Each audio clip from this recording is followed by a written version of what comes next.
estado de emergência na Rússia. O país está coberto de gelo. É o fim, cidades inteiras foram soterradas pela neve. Os russos ficaram em bloqueio. Enquanto os russos pulam das janelas em armadilhas de neve, o governo observa impotente o colapso.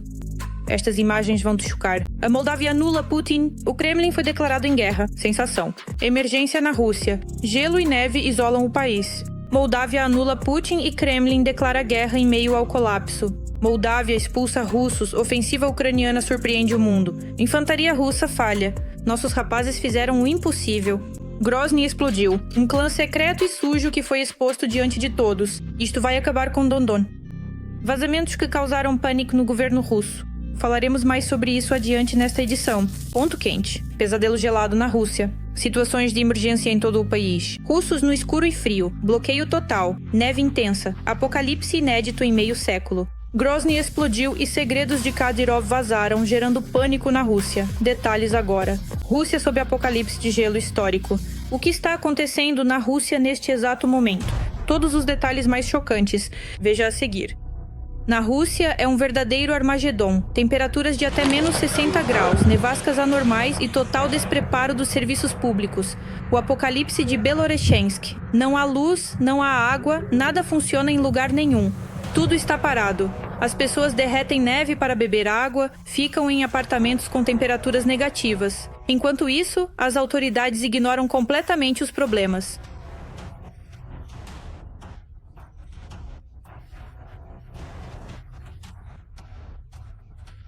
Talvez, pelo menos alguém saiba ou tenha informações, algum representante oficial.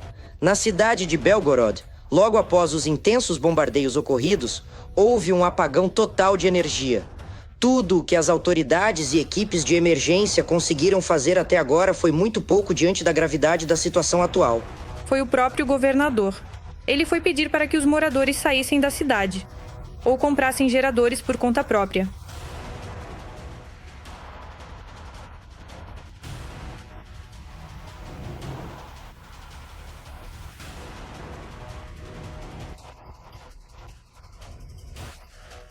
Foi sugerido que as pessoas saiam da cidade ou comprem geradores.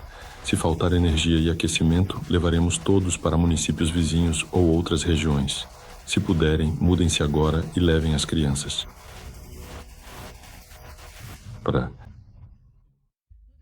Os diversos parentes queridos e todos os familiares estimados que residem naquela região específica há muito tempo, mantendo os laços familiares sempre fortes e preservando com carinho as memórias de nossa história naquele lugar tão especial, onde as tradições permanecem vivas através das gerações que ali convivem em harmonia e afeto constante. Falta combustível e luz após bombardeios. Cidades sem energia. Digamos assim, o laço ao redor de Moscou está se apertando cada vez mais. Ainda não é Moscou, mas na região metropolitana já está ficando muito animado. Bem, vocês já sabem dos apagões em Belgorod e Bryansk. E agora Serpukov. Atingiram a subestação, a cidade ficou sem energia. E uma série de localidades próximas à cidade também. E não é apenas uma subestação. Apagões atingem Serpukov e bases militares próximas. Um verdadeiro apocalipse na Kamchatka. A neve está literalmente soterrando prédios residenciais inteiros. O que as autoridades estão fazendo nesse momento é um mistério. Nem sequer tentam salvar as pessoas. Aos moradores deste... Olhando para esse prédio, eu nem sei se eles realmente tiveram sorte ou não. Mas pelo menos uma coisa é certa. Não vão precisar fazer nenhum tipo de esforço extra para conseguir chegar em casa. Basta apenas sentar com calma e deslizar suavemente para baixo. Até mesmo os pés vão relaxar nessa descida. Como isso parece por dentro? Um buraquinho. As pessoas estão simplesmente presas pela neve. Ops, melhor dizendo, senta e vai. E chegou. Como isso parece por dentro? Um buraquinho. As pessoas estão simplesmente presas pela neve. É como se fosse uma lâmina de pão. Sem problema. Agora, sair por essa ladeira, deslizar sentado, não é difícil. Caramba, pronto. Liberdade.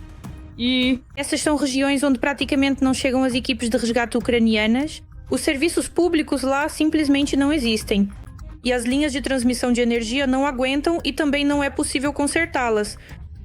Primeiro, as pessoas congelaram e a fiação falhou, devido ao uso de aquecedores elétricos. Os serviços públicos são inexistentes. As redes elétricas não suportam a carga e são irreparáveis. A luz foi cortada. Bombeiros vieram apagar o fogo. A torre está sem energia.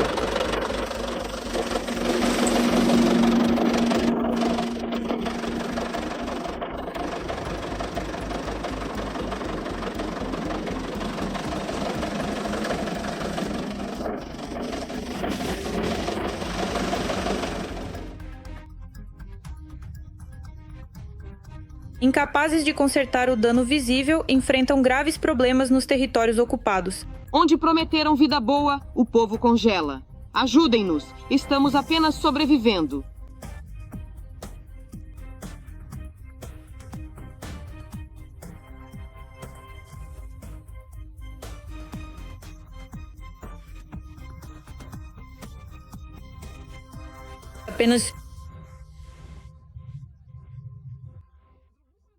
Apesar do frio e da falta de luz, o orgulho pela Rússia nos sustenta, embora Nanino ainda espere restauração.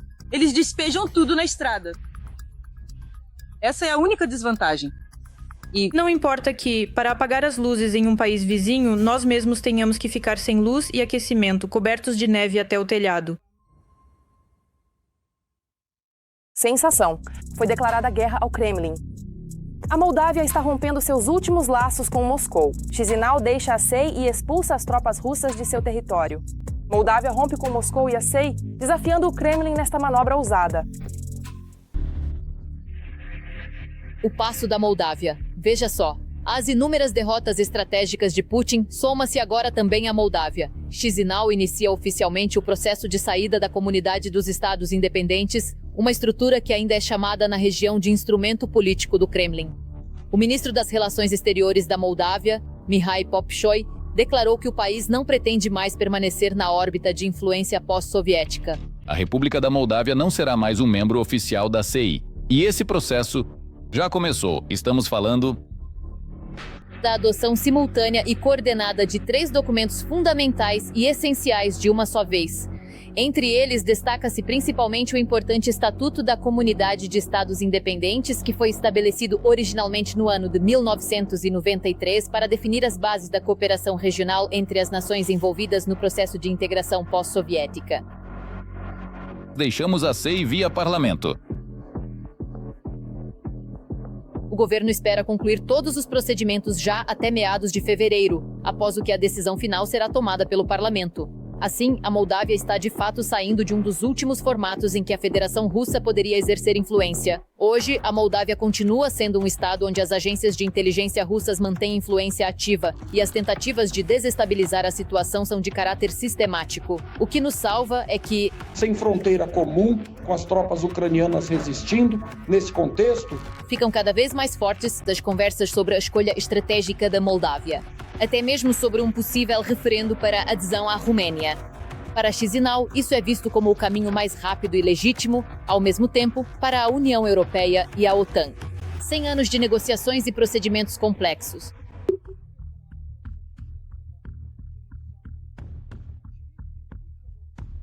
Cogita-se a União Moldávia-Romênia como via rápida à UE e OTAN perante o atual vizinho.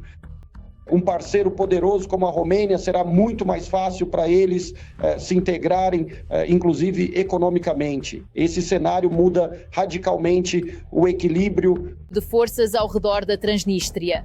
A região, que por décadas foi um instrumento de pressão de Moscou, nas novas condições se transforma em um sério fardo para o país terrorista. Sem um corredor terrestre, sem comunicação plena e sem apoio real dos kremlinos, a Transnistria corre o risco de ficar isolada.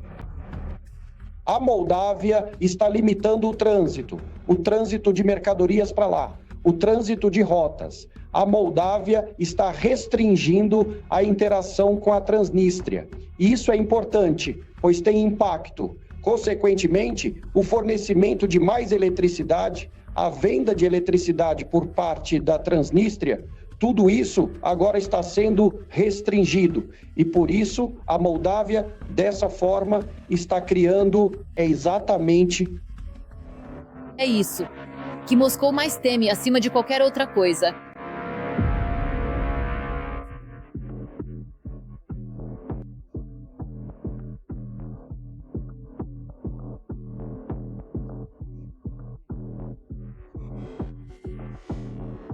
É exatamente isso que Moscou teme mais do que tudo. Nessa situação, estaremos em maior segurança. Não haverá ameaça vinda desse território. Pokrovsk entrou em chamas intensas. Um drone kamikaze de alta precisão localizou e destruiu completamente uma grande concentração de ocupantes russos que estavam posicionados estrategicamente perto do cais, resultando na eliminação total das forças inimigas naquela região costeira específica durante a operação militar recente. Pânico e caos. Kupiansk tornou-se uma zona de limpeza total.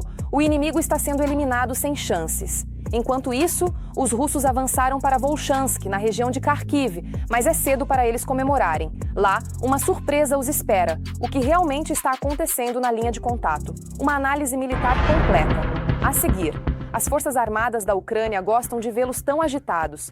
Direção de Pokrovsk, frente da região de Donetsk.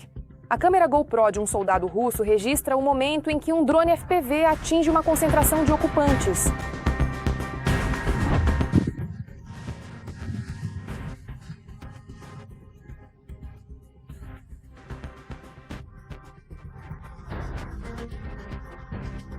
E possivelmente é a última coisa que eles veem em suas vidas. Os serviços secretos russos optaram por ampliar as atividades de recrutamento, principalmente no continente africano. Isso resolve dois problemas de uma só vez. Recrutas estrangeiros na Ucrânia reforçam o efetivo russo. O orçamento russo já está praticamente emperrado no momento de financiar a fase ativa das hostilidades. Em primeiro lugar, trata-se do fornecimento de recursos materiais para os militares russos. O grupo de busca e ataque Kartia controla. Vemos o centro da cidade e o edifício administrativo do Conselho Municipal de Kupiansk. Neste momento, os soldados continuam limpando a cidade das forças de ocupação russas.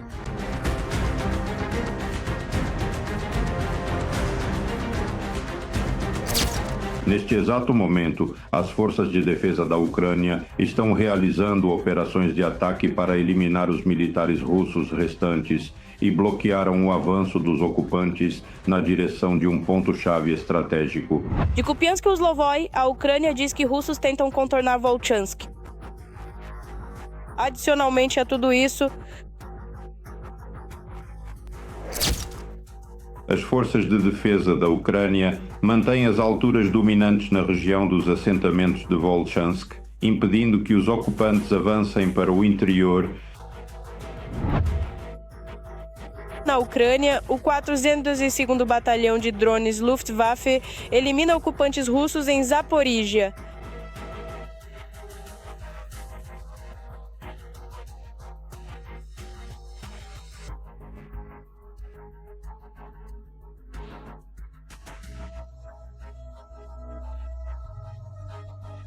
O principal ataque nesta direção é na localidade de Zelenaya, com ameaça de avanço direto para Orekovo.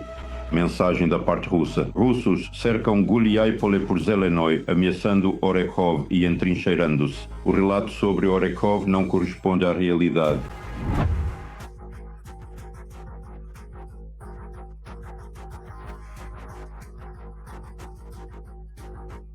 Peço pão. Foi o que uma moradora de Konstantinovka, Donetsk, escreveu na neve. Um operador de drone viu a mensagem e levou comida à idosa, que agradeceu com um novo recado no chão. Desta vez, com gratidão. Choque. O luxo sangrento do clã checheno. Uma investigação sensacional. Grozny explodiu novamente. Isso encurralou Kadyrov. Mais recente... Nos últimos dias, a atenção voltou a se concentrar na família do líder checheno Ramzan Kadyrov. Vários acontecimentos, à primeira vista não relacionados entre si, formam juntos um quadro contrastante, preocupante e revelador. Vazamentos revelam a crise na Chechênia e o caos na família de Ramzan Kadyrov. Irreconhecível. Pegue as coisas. Se eu morrer... Por favor, ajudem a minha querida família. O motivo para...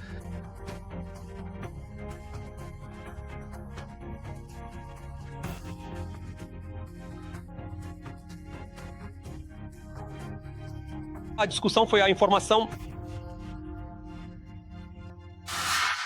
Em Grozny, uma mansão de luxo de 4.000 metros pertence ao filho de Kadyrov, Abdullah, apesar do registro oficial. da luxuosa residência oficial do atual chefe da presidência da República. Toda essa vasta área circundante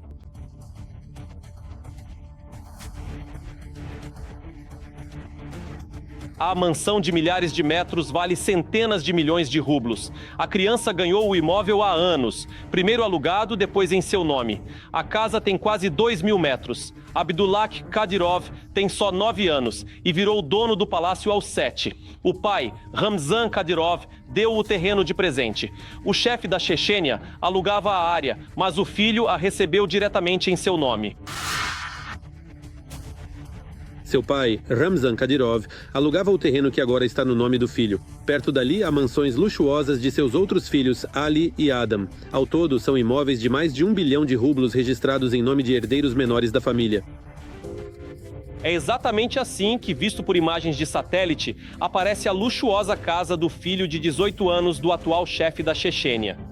A área total desta mansão é superior a 2.000 metros quadrados. São 4 andares de altura no total. O valor de mercado é de 750 milhões de rublos. A residência de Adam fica situada na rua Kishi. Shavikalova. Sua mansão, visível via satélite, surge em meio a novas polêmicas. Um acidente envolvendo Adam Kadyrov, de 18 anos. De acordo com informações divulgadas na mídia e em canais do Telegram, ocorreu um grave acidente de trânsito em Grozny envolvendo uma comitiva na qual estava o filho do chefe da República. Foi oficialmente relatado que vários carros colidiram de forma violenta em um grave acidente, resultando em diversos feridos no local. E de acordo com alguns dados que ainda não foram totalmente confirmados pelas autoridades competentes, houve vítimas fatais. Mas o que eu realmente quero dizer é que esse tipo de situação trágica exige uma atenção muito maior de todos nós. Desta nova mudança de situação,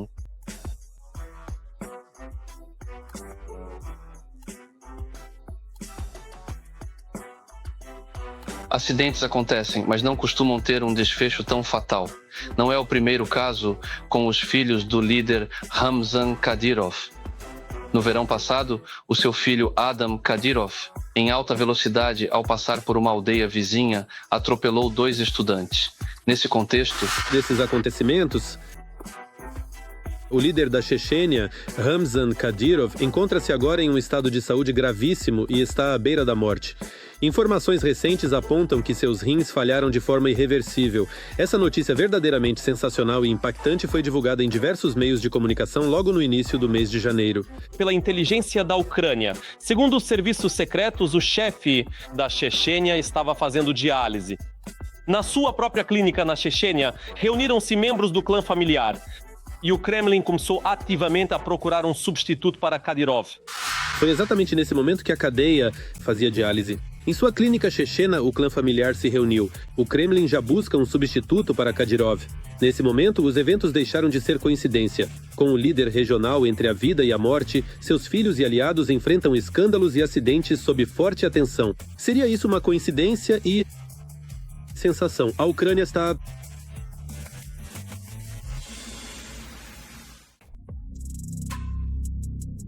Encontramos-nos no limiar de uma paz justa.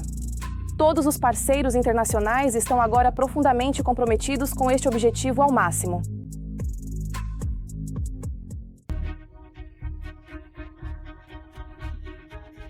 EUA e Ucrânia negociam financiamento bilionário por uma paz justa sob ataques constantes.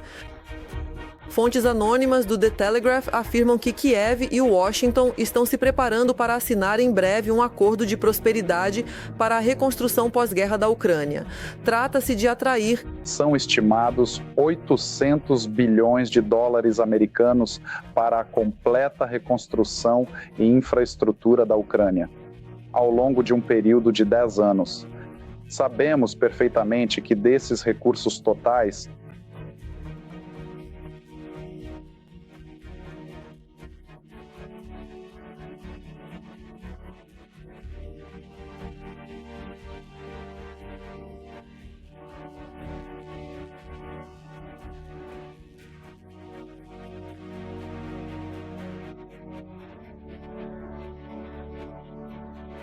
Mas se esse ponto está mais relacionado, isso pode ocorrer na reunião de líderes. Mas e as negociações atuais? Recentemente, o grupo de negociação ucraniano renovado esteve em visita a Miami, onde ocorreu o encontro com o lado americano. representantes ucranianos Rustem Umerov, Kirill Budanov e Davida Hakamia, pelos DOA, Stephen Witkov, Jared Kushner, Daniel Driscoll e Josh Gruzi. Recentemente, o novo grupo de negociação ucraniano esteve em visita. Em Miami, Umerov, Budanov, Hakamia, Witkov, Kushner, Driscoll e Gruenbaum discutiram economia e segurança ucraniana. Segundo o secretário do Conselho de Segurança Nacional e Defesa, Rustem Umerov, a Ucrânia informou os parceiros americanos sobre os recentes ataques da Federação Russa à infraestrutura energética do país. Também foi acordado continuar o trabalho em nível de equipes durante a próxima etapa das consultas em Davos. Além disso, o presidente Volodymyr Zelensky declarou anteriormente que Kiev e Washington trabalharam de forma produtiva na questão de alcançar a paz, embora existam questões específicas sobre as quais as partes ainda não concordam plenamente de nenhum dos lados.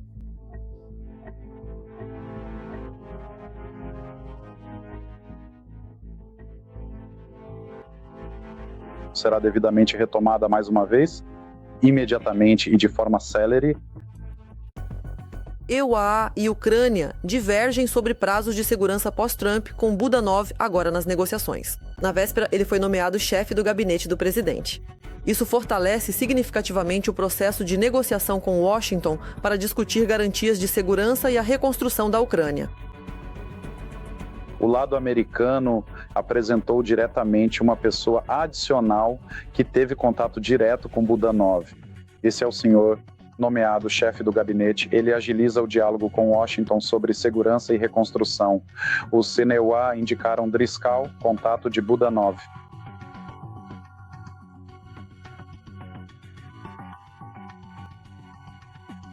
Budanov é uma pessoa que tem muitos anos de experiência em lidar com pessoas, e este fato representa, na realidade e de forma concreta, uma novidade de extrema relevância no percurso das complexas negociações diplomáticas que estão ocorrendo, trazendo novos elementos para o debate entre as partes. Uma série de contatos foi trabalhada, inclusive entre também entre círculos políticos diretamente envolvidos, mas também devemos lembrar que Budanov é uma pessoa que se comunicou diretamente com a inteligência russa. Budanov pode usar sua experiência em inteligência para estabelecer um diálogo mais confiável com o lado americano, incluindo figuras-chave da equipe de Donald Trump, como, por exemplo, Jared Kushner. Budanov tem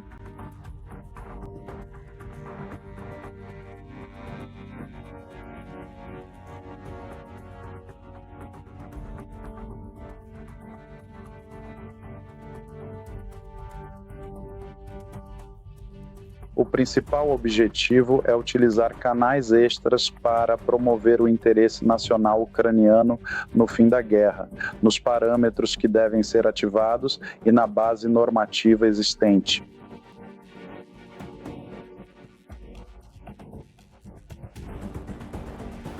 Budanov já tinha contatos de trabalho com os russos para trocas de prisioneiros e participou de processos diplomáticos, e sua experiência nos serviços de inteligência permite que ele fale a mesma língua que os americanos.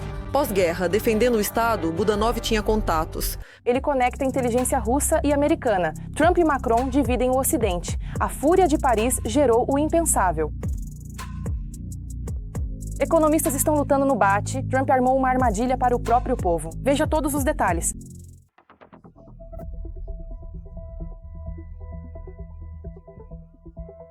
Economistas alertam. Trump armou uma armadilha. Os ISIC e UA iniciam uma guerra não contra rivais, mas contra seu aliado, a Europa. O próprio Donald Trump ameaça o Ocidente com tarifas e sanções severas. É esse tipo de pessoa. Super vaidoso. De fato, ele deseja muito poder, fama e aquilo. Ser amado e admirado por todos. Mais uma vez, sem conseguir o que queria, Trump recorreu à sua tática favorita de cenoura e vara. Desta vez, o presidente francês Emmanuel Macron foi o mais afetado. Macron recusou o convite de Washington para participar do Conselho de Paz, pelo qual Trump ameaçou todos os cidadãos franceses. Como você bem deve imaginar e perceber no seu dia a dia, absolutamente tudo o que nos cerca e compõe a nossa realidade está em constante mudança neste exato momento e em todos os outros que virão a seguir. Em ordem. Se forem hostis, taxarei vinhos e champanhes em 200% e eles cederão. Tarifas são comuns para o presidente americano, que usa essa pressão até pela Groenlândia, taxando importações de diversos países europeus. As nações do Reino Unido, dos Países Baixos e também da Finlândia. Porque eles se posicionam firmemente contra o fato de os Estados Unidos da América assumirem o controle total da Ilha Verde. Em resposta a isso, o presidente Donald Trump anunciou oficialmente a introdução de novas tarifas alfandegárias adicionais de 10% sobre absolutamente todas as importações vindas desses países, com a medida entrando em vigor já a partir do dia 1º de fevereiro. E a partir de 1º de julho de 2026, as tarifas serão aumentadas para 25%. Agora, tudo gira em torno de Donald Trump. E isso, a situação está muito confusa. Há muitas declarações informativas verbais, muita turbulência, e o resultado, ao que me parece, é bem, nada ainda. No momento, ninguém duvida que 2026 será um ano muito, muito interessante. Mas acho que se a Europa for decisiva, os EUA recuarão. O principal aqui é não ficar dando voltas. O Ocidente não demorou a reagir. A UE já está considerando tarifas retaliatórias sobre produtos americanos. Uma cúpula de emergência foi convocada em Bruxelas para esse fim, agendada para 22 de janeiro. Lá, os países da UE poderão aprovar e implementar tarifas sobre 93 bilhões de euros em produtos americanos, ou restringir o acesso de empresas americanas ao mercado em retaliação ao não fim das tarifas. As tarifas de Trump sobre os países europeus podem se tornar um catalisador para uma maior coesão política na Europa. Aqui na sociedade americana, a política atual da Casa Branca, pelo contrário, está causando divisão.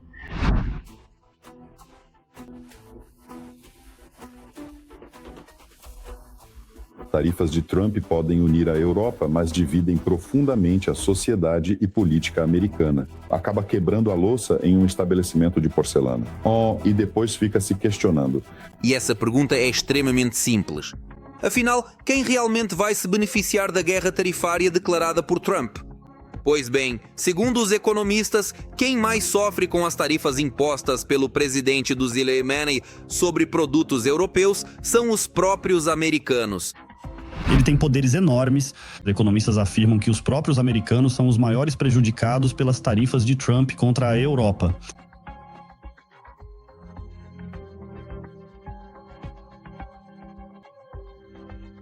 Indo totalmente na contramão e desafiando diretamente a narrativa oficial e a retórica política frequentemente apresentada pelo atual governo dos Estados Unidos, o impacto financeiro real e o custo elevado das tarifas alfandegárias de importação americanas sobre os produtos estrangeiros, como se descobriu, não recai sobre os ombros dos importadores. 96% dos produtos que eles compram, o peso é suportado justamente pelos consumidores nos EUA. A afirmação de Trump de que essas tarifas são pagas por outros países é um mito. Os dados mostram o contrário. Os exportadores estrangeiros não reduziram seus preços para compensar as tarifas adicionais. Já as empresas americanas enfrentaram uma redução nas margens e os consumidores finais um aumento nos preços. O sistema se mostra impotente porque ele meio que não... Americanos pagam as tarifas, Trump mente. Mas por quanto tempo isso realmente vai continuar a durar?